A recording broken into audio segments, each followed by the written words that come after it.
opened up the kennel last fall in November, and the idea behind what we were doing was to give animals a place where they could feel like they're at home even when they're not at home.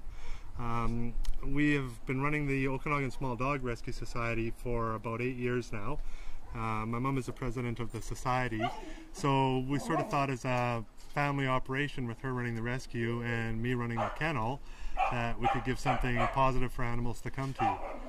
So it's more like a home. We've got TV set up, we've got water fountains, we have quiet time during the day for the animals. We could have 30 dogs inside during quiet time and you wouldn't hear a sound.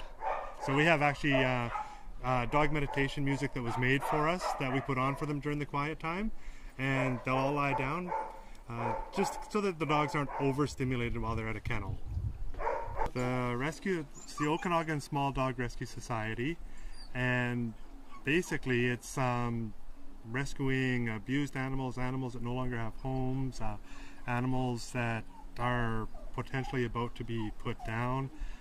This past week we had 6 Cocker Spaniels flown in from Los Angeles that were about to be put down, and so we bring them in here. We find suitable homes for the animals. We put them through all the vet checks. All the animals are spayed and neutered before they are adopted back out, and they're put into loving and caring homes. So on average on the rescue side we usually have around 6 to 8 at any one time. On the kennel side it'll vary between maybe about 8 and 15 dogs that we have in. Of course on the August long weekend, which we just went by, numbers are probably double that. And then this weekend as well, when the fire sort of exploded again, we took in a number of evacuated animals, and we were down here till 1:30 in the morning Saturday night bringing in animals that had been evacuated. And by midday Sunday I think we had already had 10 animals that had been evacuated that we had opened up our doors for. When the first fires erupted during the first evacuations, we had contacted a number of organizations as well as the radio stations, and just let them know that we had space available and that if anybody needed to bring their animals in, that we would open up our doors and take any animals in.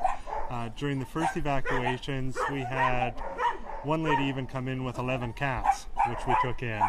And when things calmed down, all the evacuees went home, and then this past Saturday, again, as soon as everybody was evacuated, because we were on the list now with other organizations, we were called immediately to see if we had any space. And although we were tight because it was the August long weekend, we moved some animals around. We actually took some animals up to the house and made room to bring in as many animals that had been evacuated as we could. Yeah, CDART brought up most of the evacuated animals. They were working at the evacuation centers, and whenever they had animals come in, they had us on their list, and we were one of the first ones that they wanted to try to bring the animals to. So they would bring in a couple at a time. They would call us if we had the space. They would bring them. Every time they got more animals, they would give us a call, and we just seemed to keep making space for them. And so they brought the animals in, and now the families are able to come out at any time. They can come out, see their animals.